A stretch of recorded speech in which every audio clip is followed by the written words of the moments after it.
Hello everyone. अभी हम Nifty का चार्ट देख रहे हैं और अभी टाइम हो रहा है अराउंड 2 PM। और हम यहाँ पे एक प्राइस एक्शन ट्रेड लेने का प्लान कर रहे हैं। और यहाँ पे मैं कुछ रेजिस्टेंस और कुछ ट्रेंड लाइंस ड्रॉ कर देता हूँ ताकि आपको थोड़ा पैटर्न का आइडिया लग जाए। जो लोग इस पैटर्न का नाम नहीं जानते मैं उनके लिए बता दूं, इसका नाम है सिमेट्रिकल ट्रायंगल। ओके, अब निफ्टी में जो कैंडल बन रही है वो नीचे की तरफ बन रही है। जो हमारा नीचे ट्रेंड लाइन था उसके नीचे मार्केट जा रहा है। अब वेट करते हैं हम क्लोजिंग तक का। एक बार ये क्लोज हो जाए फिर हम इसमें एंट्री ले सकते हैं। अब मैं आपको यहाँ पे दिखाता हूँ, मार्केट क्लोजिंग होते होते दोबारा से सिमेट्रिकल ट्रायंगल के अंदर आ गया है और ये बाहर की तरफ क्लोजिंग नहीं दी है, इसी के अंदर दोबारा आ गया है। अब देखते हैं किस तरफ ब्रेकआउट आता है। वो हो सकता है ऊपर भी ब्रेकआउट आ जाए, ठीक है। तो जब तक कोई भी कैंडल फाइनली क्लोज नहीं होती तब तक हम कोई भी एंट्री नहीं ले सकते। अब यहाँ पे मार्केट ने ऊपर का भी ब्रेकआउट देने की कोशिश करी लेकिन अभी यहाँ से रिजेक्शन मिला है। देखते हैं ये कैंडल क्लोज कर पाती है या नहीं। यहाँ पे बैंक निफ्टी में भी एक बहुत अच्छा पैटर्न बन रहा है। आप इसको इन्वर्टेड हेड एंड शोल्डर भी कह सकते हो। यहाँ पर मार्केट एक रेजिस्टेंस पे आके रुका हुआ है। अगर ये इसको ब्रेक करता है तो हमको डायरेक्टली ये टारगेट मिल सकते हैं जो कि है अराउंड 44,550, ठीक है। देखते हैं दोनों में ब्रेकआउट जो हैं, निफ्टी बैंक निफ्टी दोनों के ब्रेकआउट्स हमारे लिए बहुत अच्छा ट्रेड मिल सकते हैं। ठीक है, दोबारा निफ्टी पे आ जाते हैं। और निफ्टी ने अभी भी कोई क्लोजिंग नहीं दी है, ना ऊपर ना नीचे, तो हमको वेट करना पड़ेगा अभी भी। अब इस कैंडल को क्लोज होने में सिर्फ 5 सेकंड बचे हैं और मार्केट हमारे जो नीचे वाला ट्रेंड लाइन है उसके नीचे आ गया है और ये क्लोज हो गया। अब हम यहाँ पे प्रॉपर एंट्री ले सकते हैं, शॉर्ट करेंगे इसको सेम लेवल पे। ये हमारा एसएल है, इसका हाई, और हम 1:2 का टारगेट एक्सपेक्ट कर सकते हैं, ठीक है। 1:2 से ज़्यादा ही मिलेगा आपको। हम वेट करते हैं, अब देखते हैं हमारा टारगेट आता है या नहीं। मार्केट हमारी डायरेक्शन में ही मूव कर रहा है और एक और स्ट्रॉन्ग रेड कैंडल बन रही है, तो अभी भी हमको वेट करना पड़ेगा जब तक मार्केट हमारा टारगेट हिट नहीं करता। और हम इसके साथ साथ ट्रेलिंग स्टॉप लॉस भी यूज़ करेंगे, अपने स्टॉप लॉस को कम करते हुए जाएंगे।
अब यहाँ पे आप लोग देखो, मार्केट ने कितना अच्छा ब्रेकआउट दिया और यहाँ पे एक इम्पॉर्टेंट लेवल भी ब्रेक हुआ, लेकिन फिर दोबारा यहाँ पे ग्रीन कैंडल बन रही है और उसी लेवल के ऊपर अभी निफ्टी आ गया है। तो कितना भी अच्छा पैटर्न बने, कितना भी अच्छा प्राइस एक्शन बने, चांसेस होते हैं कि वो भी फेल हो जाए। और मार्केट मेरे कॉस्ट टू कॉस्ट एसएल के पास आ गया है। अगर ये cost to cost SL hit होता है तो कोई बात नहीं, हम अपनी पोजीशन बंद कर देंगे। लेकिन आपको पेशेंस जो रखना चाहिए वो आज आपने देखा होगा वीडियो में, हमको यहाँ तक का ट्रेड लेवल मिला था हमको एग्ज़िट के लिए, लेकिन हमने इस टारगेट के लिए होल्ड किया। तो अभी भी देखते हैं, अगर ये हिट करता है तो हम पोजीशन अपनी स्क्वायर अप कर देंगे। अगर नीचे टच होता है और हमारा टारगेट आता है तो हम इसको होल्ड करेंगे।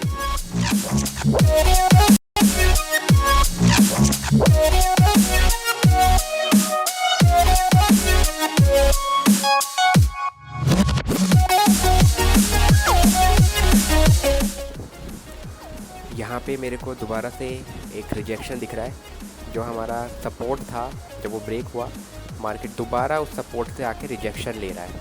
अब अगर ये लो ब्रेक हो जाए तो मैं होल्ड करूँगा, और अगर इसका हाई ब्रेक हो जाए तो मैं इसको एग्जिट कर दूँगा। यानी कि जो मेरा ट्रेलिंग एसएल था अब वो यहाँ पर आ गया है। ठीक है, तो इसको होल्ड करते हैं अब जब तक हमारा ट्रेड चलेगा।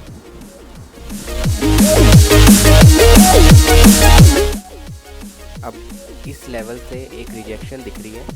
ठीक है, जब ब्रेकआउट आया सिमेट्रिकल ट्रायंगल का जो ब्रेकआउट हुआ, उसके बाद मार्केट ने एक स्ट्रॉन्ग सपोर्ट बना हुआ था काफ़ी टाइम। आज इंट्राडे में इसने काफ़ी बार यहाँ से सपोर्ट लिया, और जब इसको ब्रेक किया तो ब्रेकआउट के बाद मार्केट दोबारा इसको टच करके अब सेलिंग के साथ नीचे आ रहा है। तो अभी हमको होल्ड करना पड़ेगा जब तक हमारा टारगेट नहीं आता, और जब तक इस लेवल के नीचे नहीं जाता मार्केट तब तक हम होल्ड करेंगे। और हमारा ट्रेलिंग एसएल क्या है, अब इसी लेवल का एसएल है अब। तो अभी होल्ड करते हैं, देखते हैं हमारा टारगेट हमको अचीव होता है या नहीं। यहाँ पे ये रेड कैंडल बनी है बहुत स्ट्रॉन्ग, इसने प्रीवियस वाली ग्रीन कैंडल को भी कवर कर लिया, और आई होप कि अब हमारा टारगेट आ जाना चाहिए। लेकिन फिर भी अगर मार्केट इसको ब्रेक करता है तो हम एग्जिट कर देंगे, और अगर मार्केट नीचे टारगेट हिट करता है तो हमारा टारगेट वही है, हम एग्जिट हो जाएंगे। तो अभी भी हम वेट करते हैं टारगेट के लिए।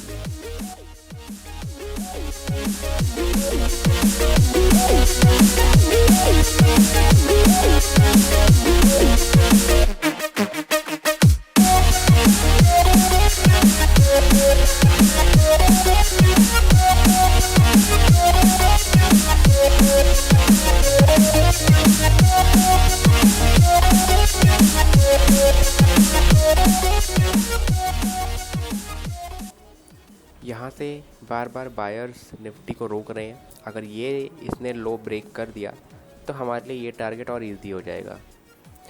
तो आई होप ये लेवल जल्दी ब्रेक हो ताकि हमारा टारगेट आए। तो वेट करते हैं।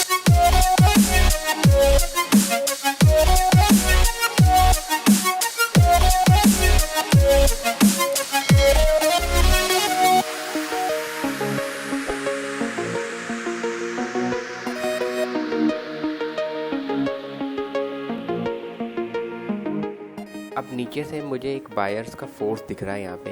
तो अगर मार्केट इस कैंडल का हाई अगर ब्रेक करता है तो हम अपना जो ट्रेलिंग एसएल है वो हमने यहाँ शिफ्ट कर लिया। अगर ब्रेक होगा तो हम इसको एग्जिट कर लेंगे। ठीक है, अब आपने देखा हम एसएल को यहाँ से शिफ्ट करते करते यहाँ लाए, फिर अब हम यहाँ पे ले आए हैं। तो ये एक ट्रेड मैनेजमेंट का ही पार्ट है। आपको ये सारी चीज़ें पता होनी चाहिए कि आपको कब एसएल अपना शिफ्ट करना है और कब अपना एसएल आपको शिफ्ट नहीं करना। ये बहुत ही इंपॉर्टेंट पार्ट है। ठीक है, आई होप आप मेरे पॉइंट समझ रहे हो। देखते हैं मार्केट दोबारा नीचे की तरफ आया है, इस लेवल को ब्रेक कर दे तो एक शार्प सेलिंग और बन सकती है यहाँ पे। आई होप मार्केट ब्रेक कर दे जल्दी।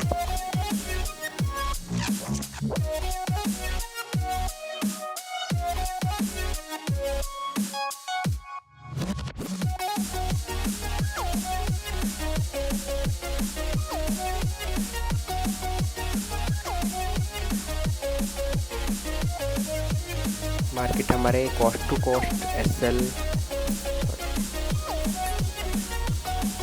मार्केट हमारे एसएल के पास आ गया है और इसके ऊपर निकल रहा है। वेट करते हैं क्लोजिंग का। अगर ये क्लोज हो जाता है तो हम एग्जिट कर देंगे अपनी पोजीशन को, और हमारी जो पोजीशन होगी वो नो प्रॉफिट नो लॉस में ही एग्जिट हो जाएगी, क्योंकि प्रीमियम जो हमने बाय किया था कुछ खास गेंस नहीं होगा यहाँ पे, इसीलिए।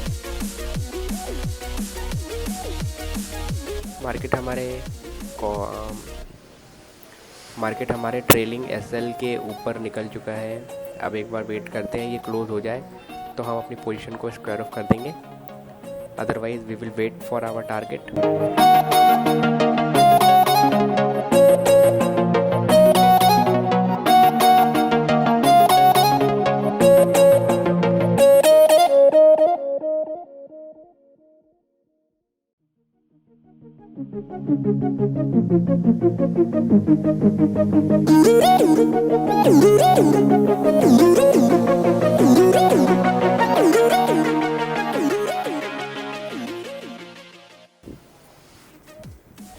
मार्केट ने क्लोजिंग नहीं दी इसके ऊपर, तो अभी भी हमारा ट्रेड रनिंग है।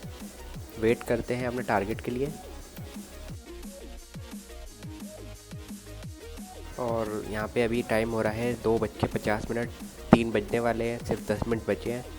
कई बार होता है कि 3 बजे मार्केट एक तरफ का डायरेक्शनल ट्रेड देता है, तो आई होप कि 3 बजे तक हमको एक ट्रेड हमारा जो टारगेट पेंडिंग है वो हमें मिल जाए, ताकि हम अपनी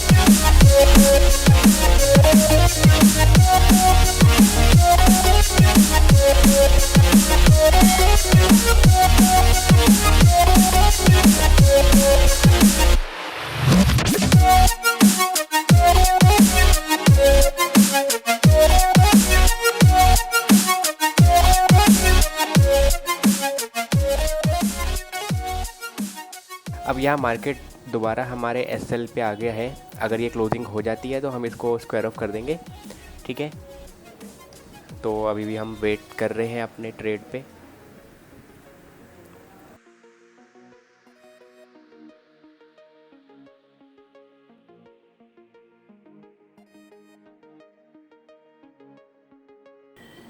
इस एरिया में सेलर और बायर के बीच में बहुत स्ट्रॉन्ग फाइट चल रही है। देखते हैं कौन मार्केट को आगे लेके जाता है। अगर ये मार्केट ऊपर जाता है तो हम अपना जो ट्रेलिंग एसएल है उसको स्क्वायर ऑफ करके पोजीशन ख़त्म, और अगर मार्केट नीचे जाता है तो हम और होल्ड करेंगे, ठीक है। 38 सेकंड बचे हैं, 35 सेकंड्स बचे हैं। अब वेट करते हैं बस थोड़ी देर और अगर हमारा यहाँ पे ट्रेलिंग एसएल भी हिट होता है तो हमको कुछ ना कुछ प्रॉफिट ज़रूर मिलेगा, ठीक है। तो जब भी आप ट्रेड करो तो आप इस तरीके से मैनेज करो कि हम अपना एसएल भी ट्रेल कर रहे हैं और हमारा रिस्क भी हमको ध्यान है। ऐसा नहीं कि हमने यहाँ पे ट्रेड ले लिया और ये ऊपर जा रहा है और हमने होल्ड करके रखा हुआ है, ठीक है। ऐसा बिल्कुल भी नहीं है। देखो कितनी बड़ी कैंडल बनी है। तो अब हम इसको एग्जिट कर देते हैं, ठीक है। कोई बात नहीं, हमारा जो भी एसएल था कॉस्ट टू कॉस्ट ही है ऑलमोस्ट, कुछ खास प्रॉफिट नहीं होगा यहाँ पे। तो हम यहाँ पे इसको एग्जिट कर देते हैं ट्रेड को, ठीक है। इसीलिए मैंने आपको बोला था कि कितना भी अच्छा पैटर्न बने, कितना भी अच्छा प्राइस एक्शन बने, वो भी फेल हो सकता है। तो जब भी आप ट्रेड लो तो ये मान के चलो कि आपका पैटर्न फेल हो सकता है। इसीलिए हम एक फिक्स्ड एक एसएल रखते हैं ताकि आपका लिमिटेड लॉस हो, अनलिमिटेड लॉस ना हो। क्योंकि ट्रेडिंग में सबसे ज़्यादा ज़रूरी क्या होता है कि आप जितना लॉन्ग टर्म टिक पाओगे उतना चीज़ें आप सीख पाओगे, उतना एक्सपीरियंस ले पाओगे, और नेक्स्ट जब आप ट्रेडिंग में आपको एक्सपीरियंस हो जाएगा तब आप उन चीज़ों को यूज़ करके आप एक प्रोफेशनल ट्रेडिंग कर पाओगे। अब आप यहाँ पे देखो, हमने सुबह मार्केट में यहाँ पे एक एंट्री ली थी और मार्केट गिरा भी, लेकिन मार्केट ने क्या करा, जो हमारा ट्रेलिंग एसएल था, जैसे पहले हमने एसएल ये रखा, फिर उसके बाद हमने ये रखा, फिर हमने इस सपोर्ट को हमने एसएल रखा, और लास्ट में हमने क्या किया, इस इन्वर्टेड हैमर का हमने हाई एसएल रखा था। और मार्केट ने उसके ऊपर क्लोजिंग करके हमारा एसएल ब्रेक किया और हमने डिसिप्लिन के साथ अपना ट्रेड को है वो बुक कर लिया। लेकिन मार्केट टॉप पे गया और फिर उसने हमको एक टारगेट दिया, ठीक है। तो ये तो ट्रेडर की लाइफ में हमेशा होता ही रहता है, तो हमको इसका रिग्रेट नहीं करना चाहिए। बहुत से लोग सोच रहे होंगे यार क्यों बेचा हमने या फिर क्यों एग्जिट करा, तो उनके लिए मेरा एक पॉइंट है कि देखो ये सब चीज़ें हमको नहीं पता था ना कि मार्केट यहाँ से रिवर्स होगा ही होगा, ठीक है। अब इस केस में हम देखो, क्या पता मार्केट यहाँ से और ऊपर जा सकता था, वो तो बाई चांस मार्केट आ गया ना। तो हमको उस चीज़ पे फोकस करना है जो हमको दिख रहा है। हमको दिख रहा है कि मार्केट यहाँ से ऊपर जा रहा है तो जाने दो, एग्जिट कर दो, दोबारा ट्रेड मिलेगा दोबारा ले लेंगे। लेकिन मार्केट ने हमको जो हमारा टारगेट था वो हमको दिया है, ठीक है। भले हम उसमें होल्ड नहीं कर पाए, वो बात अलग है, लेकिन जो हमारा प्रॉपर रिस्क रिवॉर्ड रेशो था वो मैच करा, जो हमारा टारगेट था वो हमको मिला है। तो बस मेरा इतना छोटा सा पॉइंट था। आई होप आपने पूरी वीडियो को एंजॉय किया होगा, आपको हर पॉइंट समझ में आया होगा। अब हम मिलते हैं नेक्स्ट वीडियो में, तब तक के लिए बाय।